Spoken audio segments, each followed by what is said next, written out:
Hari ini kita akan bicara tentang aptitude test. Jadi memang ujungnya adalah keberhasilan atau kelancaran kita dalam memberikan konseling, pendampingan.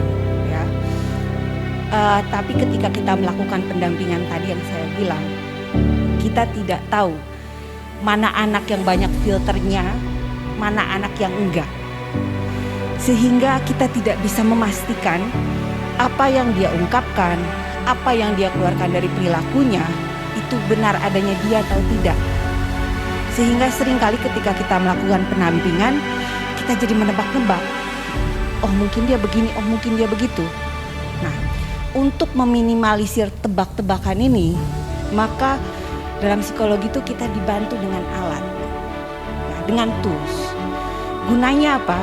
Gunanya karena kalau kita bertanya langsung, dia apalagi kalau dia kenal kita pun gitu ya, dia makin ragu untuk jawab apa adanya. Oke, kalau gitu karena saya punya alat, biar alat yang mengungkapkan karena mungkin kamu lebih nyaman karena sayanya nggak ada di situ gitu ibaratnya ya. Jadi dibantulah dengan aptitude test yang akan kita bahas satu hari ini.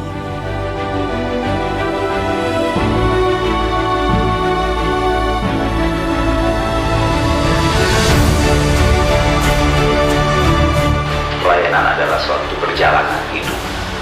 Jadi pada saat kita mulai memahami, kita mulai mengerti apa arti pelayanan itu, seharusnya sebelumnya kita sudah mengenal diri kita sendiri. Kita tidak akan bisa melangkah lebih kalau kita belum mengenal diri kita sendiri. Pengenalan diri dimulai dari apa yang harusnya kita lakukan, apa yang diinginkan Tuhan atas kita. Dan tentunya setelah itu kita lihat siapa yang kita layani dan bagaimana kita melayani mereka. Aptitude test atau tes minat bakat diperlukan untuk dapat memahami anak. Bagaimana kita berkata bahwa kita akan mengembangkan anak secara holistik, tapi untuk mengenal saja kita tidak mampu. Kita hanya berpikir menjalaninya saja dan menyerahkan kepada Tuhan. Tentunya di bagian yang terpenting adalah apa yang bisa kita lakukan. Kita harus berjalan, kita seturut kehendak Tuhan, dan tentunya mengenal anak dan remaja lebih lagi, sehingga kita dapat mencintai mereka, mengasihi mereka, dan melindungi mereka.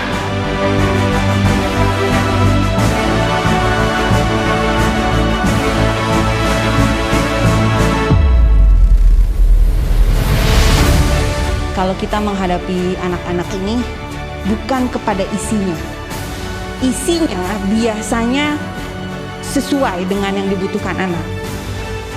Tapi caranya mungkin yang itu belum masuk di anak sehingga mereka nggak minat. Gitu. Kita pikir mereka minat,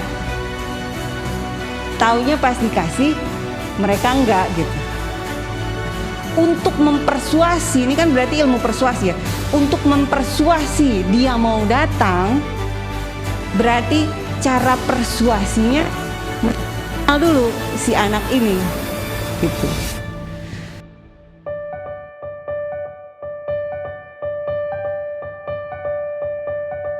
Hai semua. Hai. Salam sehat untuk kita semua. Terima kasih. Nama saya Leslie. Biasa saja panggil Leslie. Saya tidak ganti-ganti Pak, dari dulu memang so Leslie. Dan kami PPA baru, jadi baru mau 3 tahun Pak. Puji Tuhan bulan Juni orang mau ulang tahun, mau undang semua. Karena mau perayaan lewat Zoom. Mau potong kue di Zoom. Terima kasih. Bapak dan ibu-ibu sekalian, kita bisa mulai main games dulu gimana? Oke, bisa semangat ya kalau denger games ya. Bapak depan ibu-ibu di sini ada kertas, betul? Silahkan bisa mencoba menggambar dirinya. Ayo ceritakan kayak gimana nih menggambar. Kan tadi perkenalannya baru bicara itu ya, perkenalan. Nah sekarang perkenalannya lewat gambar. Mengekspresikan diri tuh kayak gimana ya? Jadi jelas aja kalau saya ngobrol sama anak saya, di TPA, di usia 68. Kalau saya tanya, kamu maunya apa? Kamu siapa?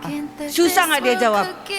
Susah karena yaitu kita dari kecil udah disuruh begini suruh begitu sampai lupa sebenarnya di dalam kita ini apa gitu ya. Nah semoga dalam 2 hari ini Bapak Ibu paham ketika kita konseling pun ketika kita nanti melakukan pengetesan, tugas utama kita adalah membawa semua yang ada di dalam mereka itu bisa keluar tanpa ada filter. Karena ketika ada filter itu apa sih tadi? Mau gambar, aku ingat cara gambar orang gimana, bukannya aku pengen gambar orang seperti apa. Jadilah aku gambar yang bukan aku gitu kan. Atau misalnya ketika aku ditanya aku maunya apa, terfilter lah itu. Kata ibu aku, kata bapak aku, kata guru aku, yang aku pengen gak keluar. Padahal tujuan utama dari asesmen psikologi adalah mengeluarkan yang benar-benar di dalam tanpa filter itu. Karena kalau ada filter, nanti jadinya kita punya kesimpulan yang kurang tepat. Karena itu bukan dari dirinya sendiri. Padahal tujuannya dari asesmen, pengetesan, konseling, kita pengen tahu sebenarnya yang ada di dalam dia seperti apa gitu ya. Nah, sambil kita perhatikan gambar kita juga, oh ternyata aku begini ya, ternyata aku begitu ya, gitu. Oke, itu sneak peek dari dari asesmen psikologi sederhana yang bisa kita lakukan di lapangan, gitu ya. Saya menggambar bintang sama pohon.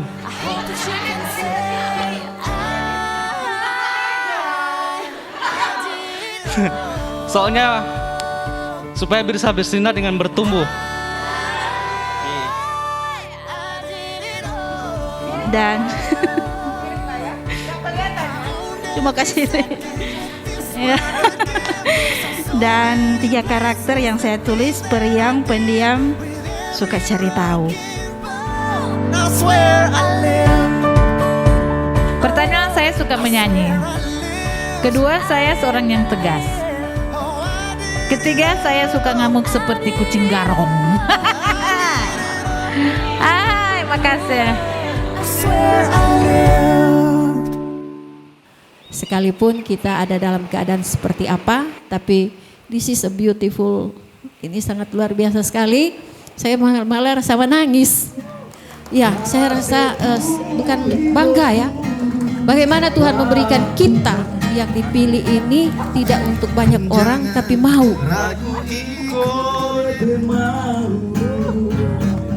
Tuhan mau bikin orang sama dan dia hidupku tak bercelah.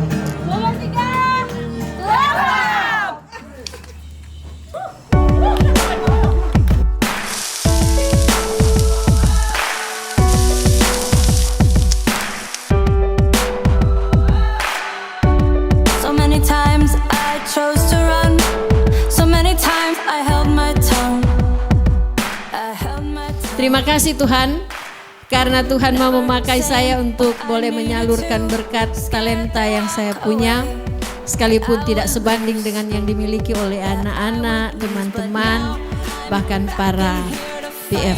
Terima kasih untuk panitia, terima kasih untuk PF yang sudah mempercayakan kita semua sebagai pembawa misi.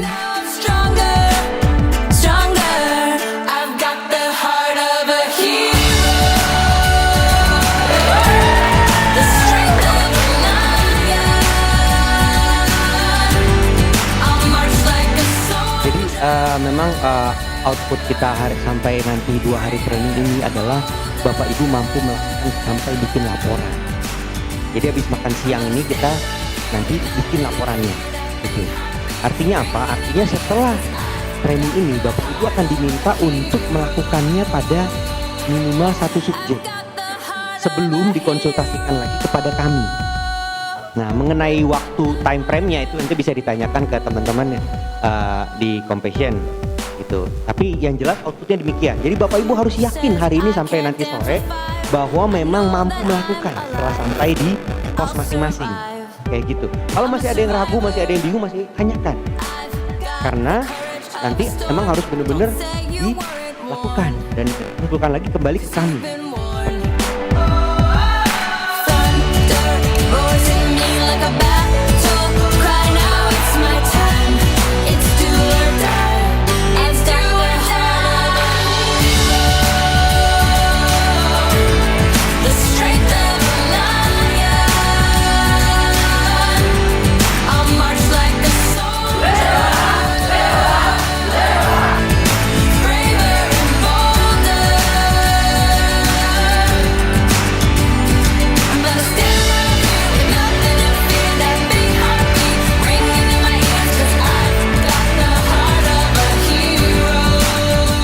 Kita punya satu vision, kita punya satu misi, orang sama-sama ada dalam pelayanan.